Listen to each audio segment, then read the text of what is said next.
Welcome to another edition of the Official Jets podcast, powered by Amazon Web Services, Ethan Greenberg, Eric Allen, and we're joined by D. Orlando Ledbetter, beat writer for the Atlanta Falcons for the Atlanta Journal-Constitution. And we're talking about Jeff Ulbrich, the new Jets defensive coordinator, what Jets fans, what Jets players can expect from Coach Brick. And D-Led brought the juice today, EA. Love him. One of the best guys in our industry. And as we sit here, the backdrop again in Florham Park is snow. Is it ever going to stop snowing? With that being said, we continue to push on. Spring is on the horizon. That means free agency. The Jets have completed their coaching staff. Solid tabs. Jeff Ulbrich to be this team's defensive coordinator. And Ulbrich, interesting background. And we got a chance to know a little bit more about him from a guy who's been covering him the last few years with the Atlanta Falcons. And Jeff Ulbrich, for fans or anyone that doesn't know anything about him, he comes over from the Atlanta Falcons, where last season he was the linebackers coach and then the interim defensive coordinator when Raheem Morris was named interim head coach when Dan Quinn was relieved of his duties as head coach of the Falcons. So a bit of a shuffle there in the middle of the season for Atlanta, but he was with the Falcons since 2015, coaching the linebackers, and Deion Jones, of course, is the big name there.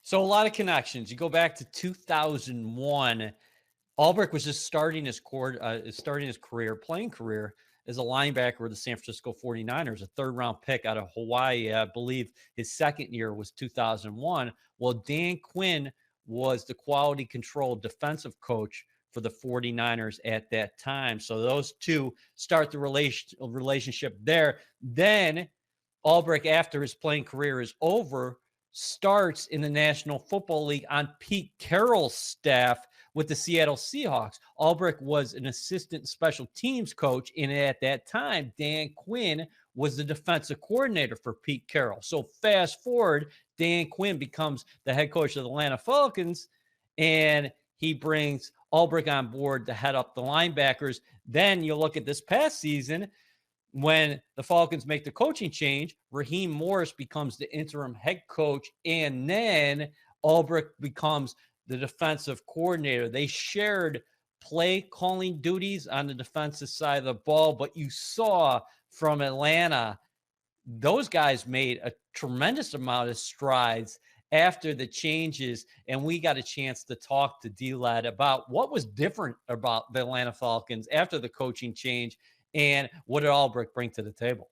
And you want to take this a step further, keeping things in Seattle with Dan Quinn. Well, there were Dan Quinn and Gus Bradley and Robert Saleh. So really bringing this full circle, Coach Saleh was brought up in the coaching ranks in Seattle under that defense in which Ulbrich saw firsthand in Atlanta. So there's a lot of moving pieces, and now Ulbrich and Saleh united in Florham Park as they embark together on this coaching journey. And let's hear from D. Orlando Ledbetter on Coach Jeff Ulbrich. D-Led, thanks a lot for joining us. And we're talking Jeff Ulbrich, the new Jets defensive coordinator.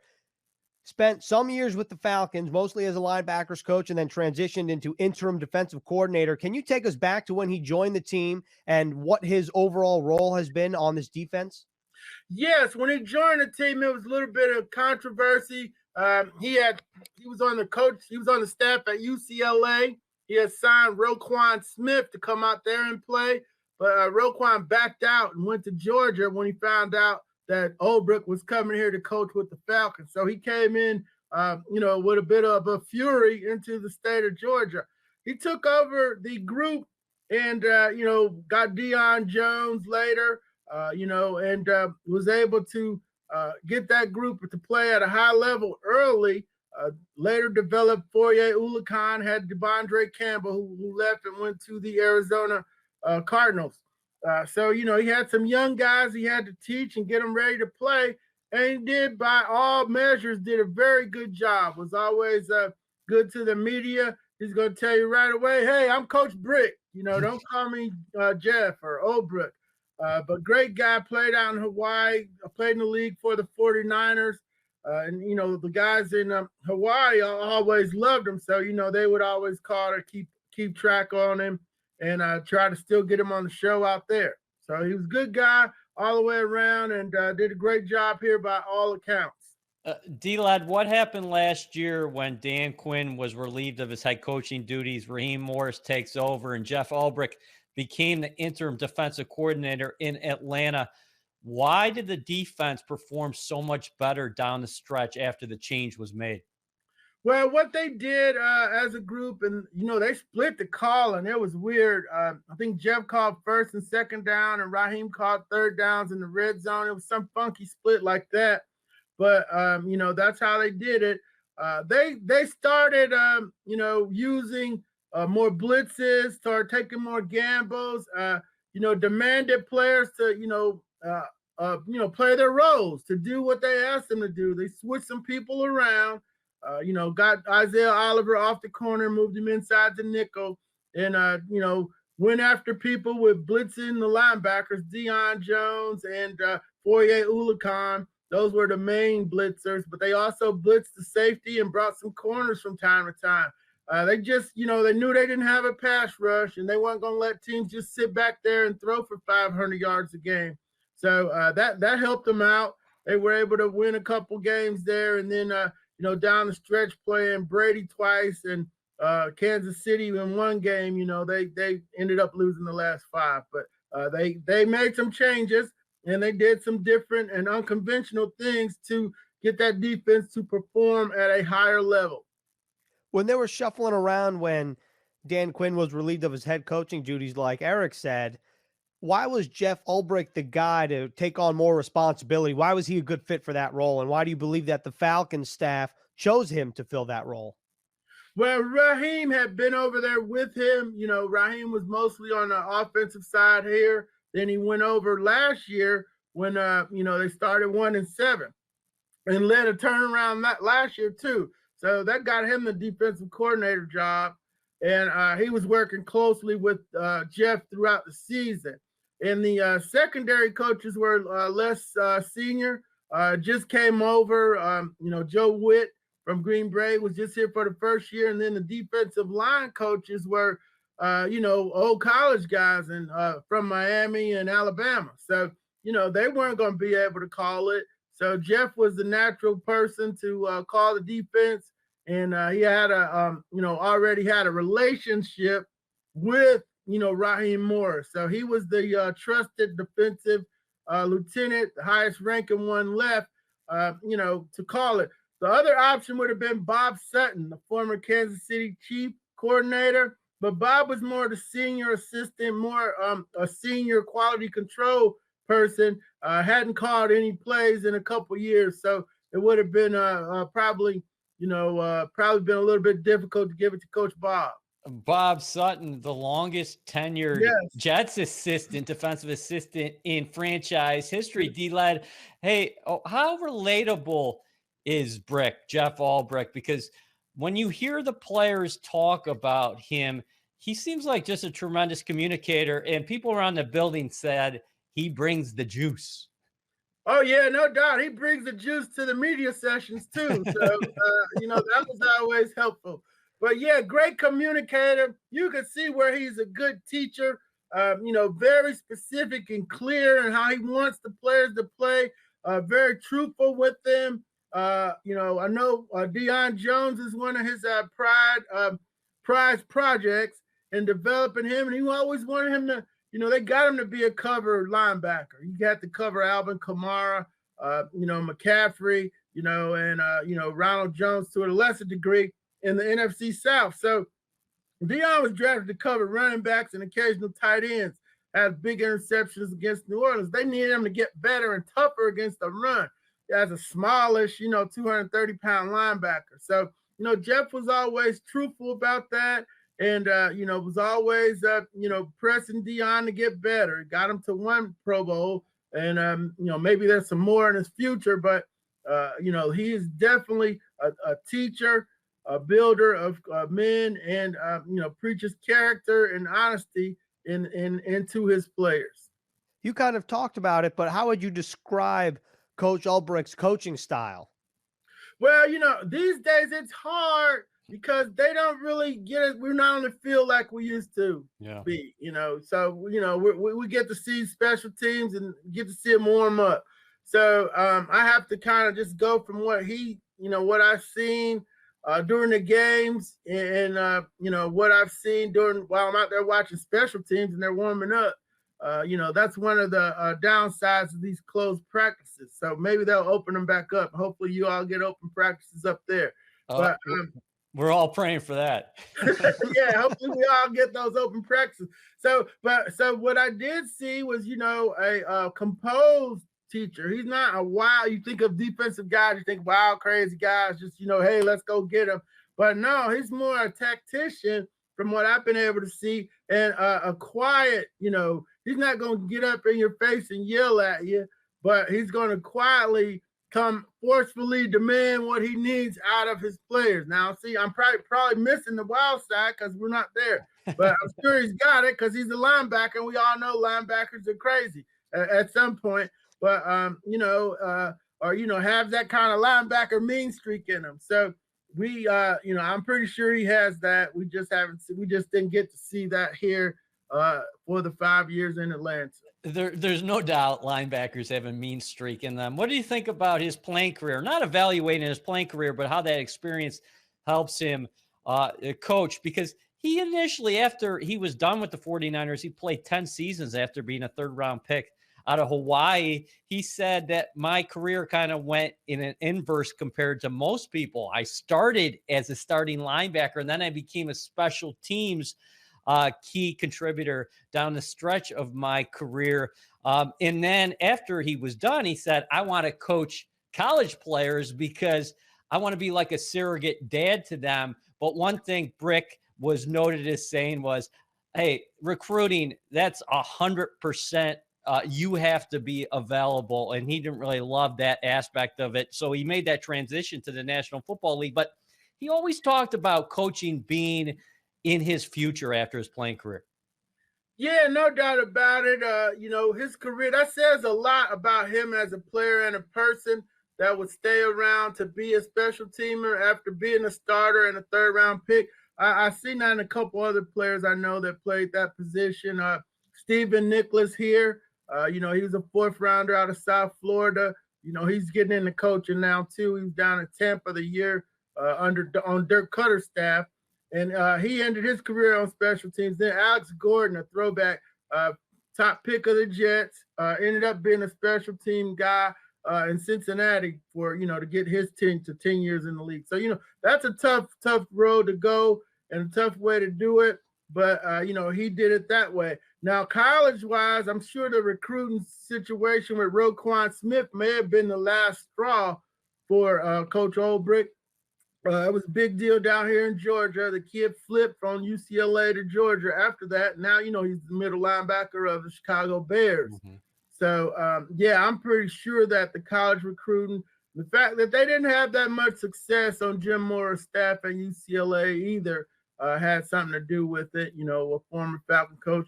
But he was good friends with Dan Quinn and very loyal to him.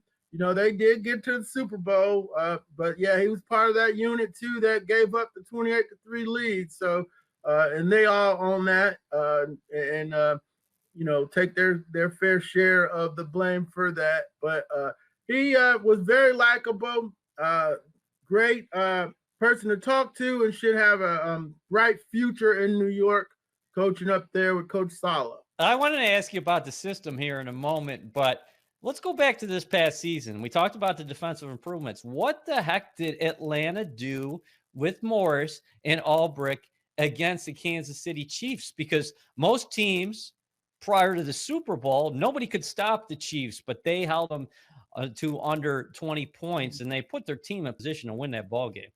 Yeah, no doubt. They drop a pick in the end zone that could have clinched it. What they did, and I went back and looked at it twice because, I wrote about it during Super Bowl week, was they kept two people over Tyreek Hill and then two people buzzing around Travis Kelce.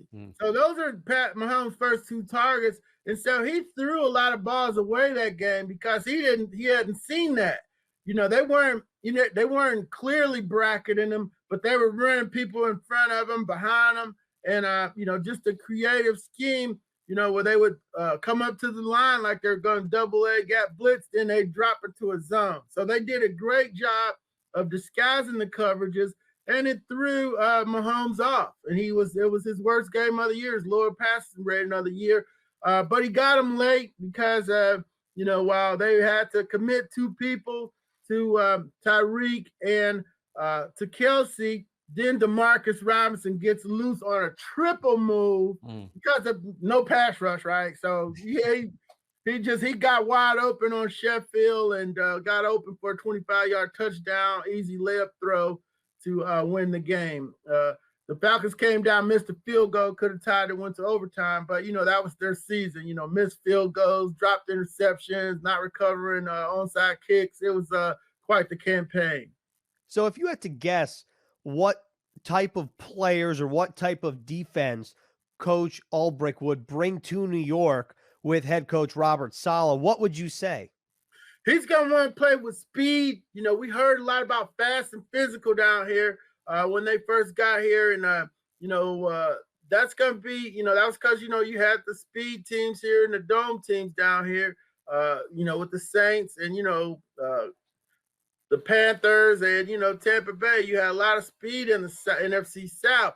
I think they're going to have to do, in New England, in the AFC East, the teams you all play, or, more traditional, a little bit more, standard power teams. You don't really have the speed track meet type teams. So I'm thinking he's going to be able to get back to his 4-3 cover 3 roots, emanating from the Legion of Boom in Seattle, that whole operation that him and Quinn tried to bring down here and add some speed to it.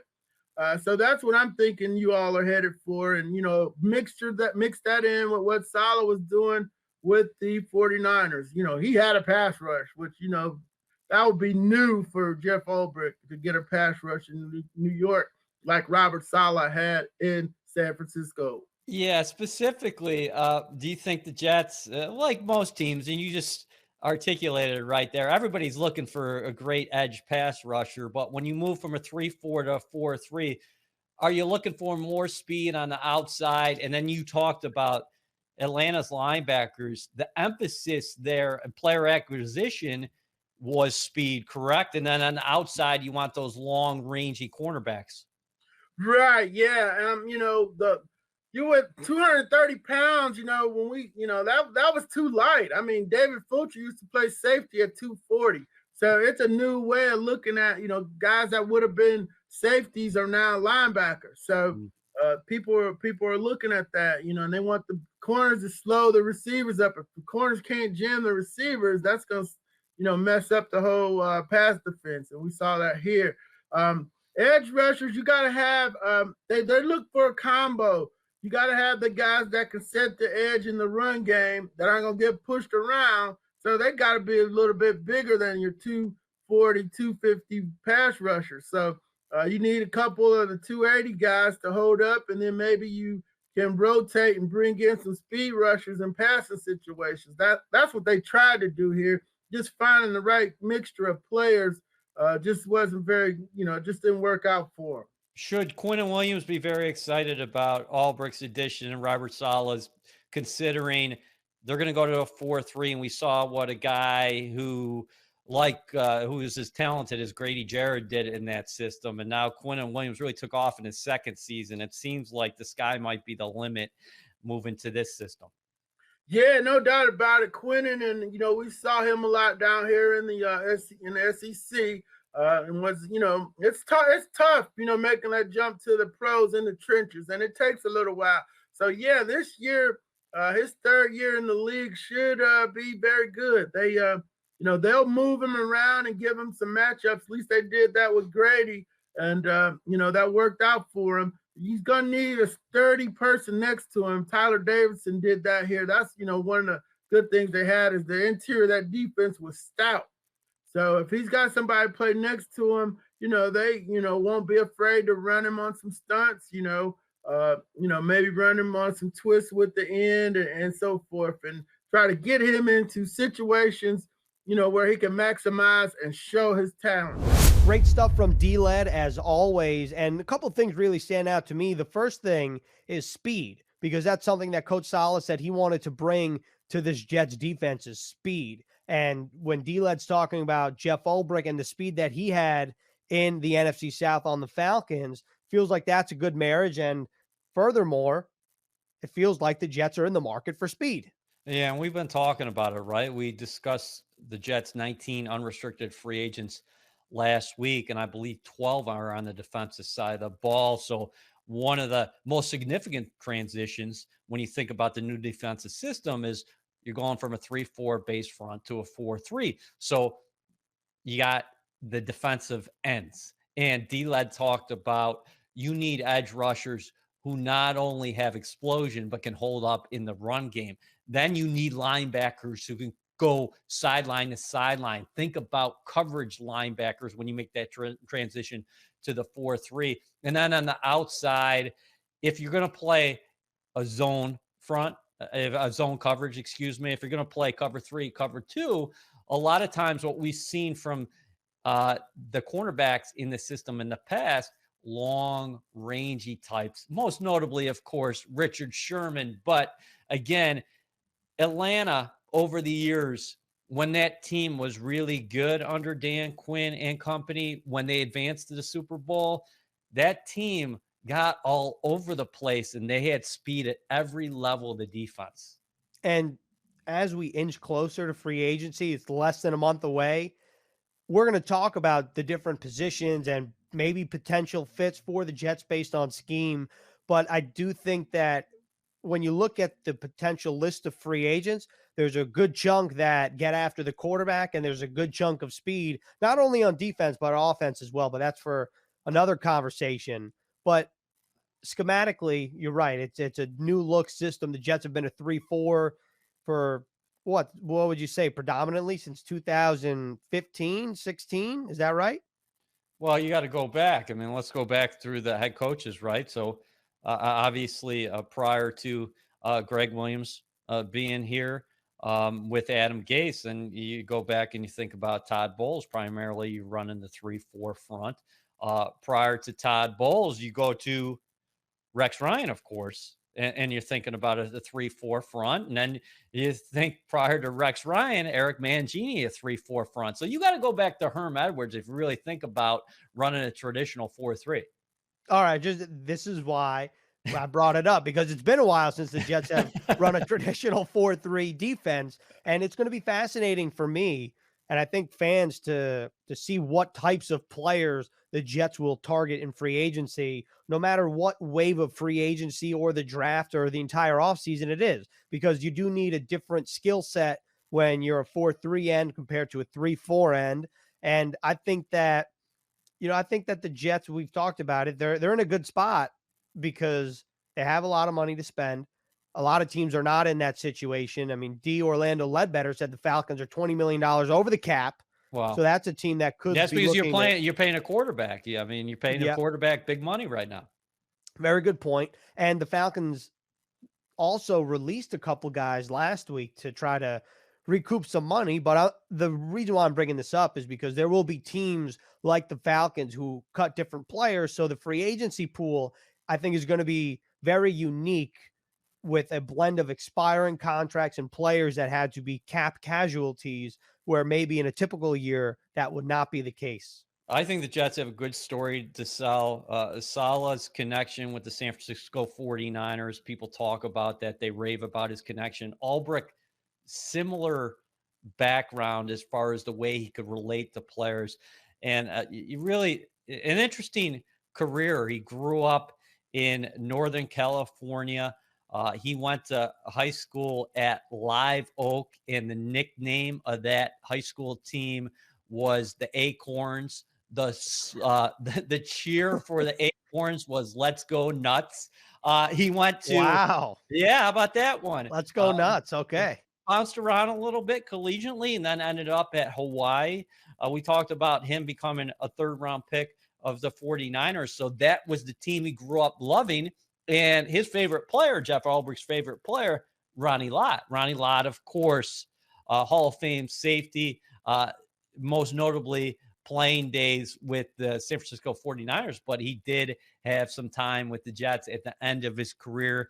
And then Ulbrich coaching the collegiate level with UCLA, and then getting his start, like we talked about with Pete Carroll and company with the Seattle Seahawks, and then jumping over ultimately with the Atlanta Falcons. But people talk about just what he does and the way he's been able to just teach players. And, you know, it's a different old school football, old school mentality, old school ways. Ulbrich, what he was raised on, he knows that doesn't work anymore.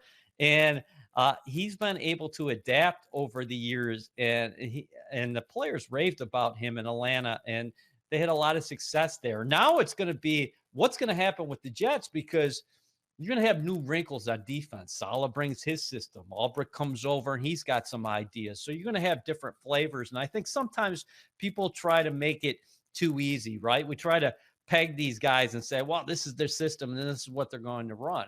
Jets are going to play man coverage. I'm not saying they're playing man coverage every down next season, but these guys are going to change things up. And when we talked to Orlando, talked about against the Kansas City Chiefs, the blitz packages, the exotic looks that Ulbrich and Raheem Morris threw at them. And then, you know, we've talked for weeks now about Saleh, how he was able to adapt and change his system to the personnel last year when the 49ers had so many injuries. So these guys have been able to make transitions throughout their careers. And the couple things they have in common is they get the best out of players. They are able to adapt, and also they have this mentality and mindset to all gas, no break, and they're going to go at it. And Brick is the guy who brings the juice every day, but also they're very calm teachers who get their point across and want every player who play for them to have success. I mean, those are the common threads between Saleh and Ulbrich. And, you know, I think if you're a Jets fan, you can't wait to see it all unfold. All I can say is all gas, no break, and let's go nuts are two great mantras to have in Florham Park for the Jets. That's all we have on this edition of the Official Jets podcast, powered by AWS. Next week, we're talking about Mike LaFleur and what this Jets offense will look like.